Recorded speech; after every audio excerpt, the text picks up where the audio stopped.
Well, Mark, some of the biggest companies in the U.S. are coming out against health care reform legislation. The measure is currently working its way through the U.S. House of Representatives. Boeing, Xerox, and Caterpillar are among 185 companies and business groups opposing the reform plan. The coalition sent a letter to House Speaker Nancy Pelosi and Republican leader John Boehner of Ohio, saying the House measure would hurt their ability to cover employees. The coalition said the legislation may require companies to offer different coverage for workers depending on their location and limit charges to retiree benefits.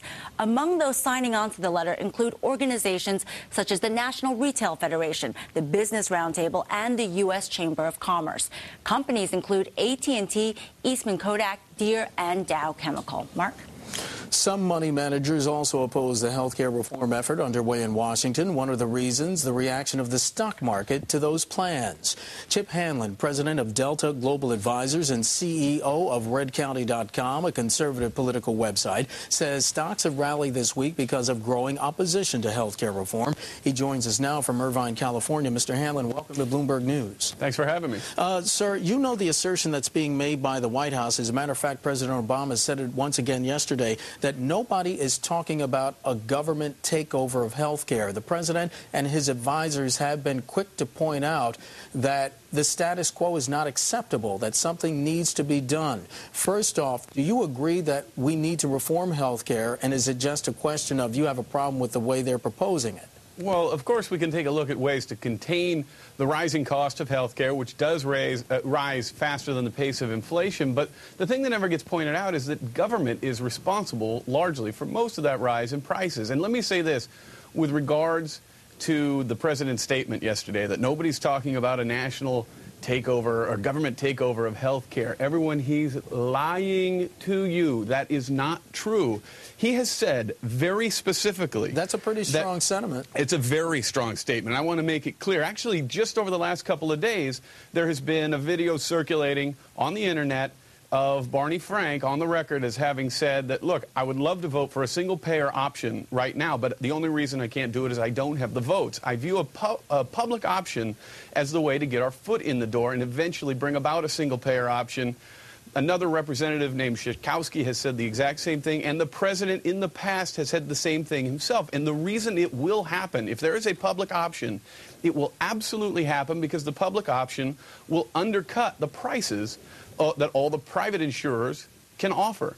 So certainly, if I'm an employer and it costs me $50,000 to insure my half a dozen employees, right, and now this government option comes in that says, hey, it's only 30, well, great, I'm going to take that cost savings. But the thing is, the government has the backstop of the taxpayer to put lower costs underneath it. And this has been proven if anyone wants to take a look at a little entity that they might recall named Fannie Mae. All right, but on the flip side, Chip, the president and many economists have said that healthcare costs are now about 16% of the economy, and they will continue to rise and strangle the economy. So isn't reform necessary to some degree?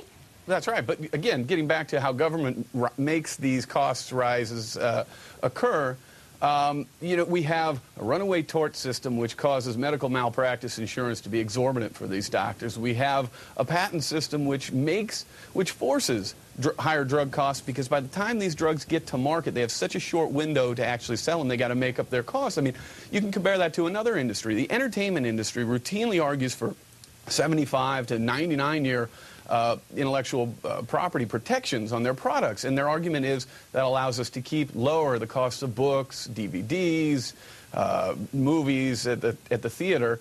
And that is a logical, reasonable argument. However, right, when it comes to drugs, pharmaceutical critics are always trying to shorten even patent protection. Yeah. But it explains when they only have 10 years to recoup their exorbitant costs that it takes to go through the three-phase FDA approval process, yeah, that they have to charge big rates to get that research dollar back. And Chip, we have a couple more questions for you because as we all know, this is a very hot-button issue, and we'd like to get more of your perspective. Chip Hanlon, president of Delta Global Advisors, joining us from Irvine, California, and we will keep Chip through the break. Continue to talk health care reform. That's coming up next when Bloomberg News continues. Stay with us.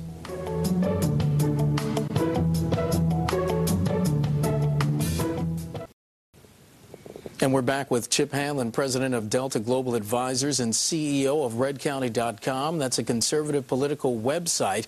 Mr. Hanlon's discussing health care reform. He has some problems with it, and he also believes that President Obama is misleading the public in terms of health care reform. Mr. Hanlon, what's Chip Hanlon's health care reform plan? If you have a problem with the one the White House is putting out, what would you do?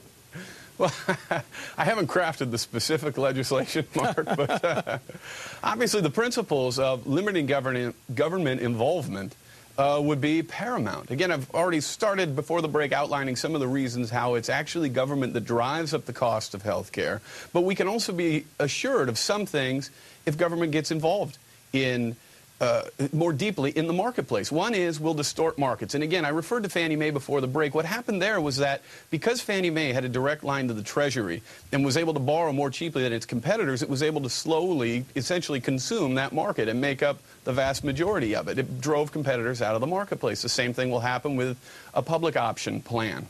But also what you'll see is something similar to what we're seeing in Massachusetts. A Republican governor, Mitt Romney, who by passing this should single-handedly be disqualified for running in 2012, in my opinion, passed a statewide universal health care plan. And sure enough, since just 2006, health care costs are up 42% in that state, and they're already talking about how to ration coverage. And when you get rationing of coverage, you get government making decisions as to who's going to get health care coverage. And if you don't believe that's true, just look at the stimulus dollars and which counties got the most. They happen to be the blue ones.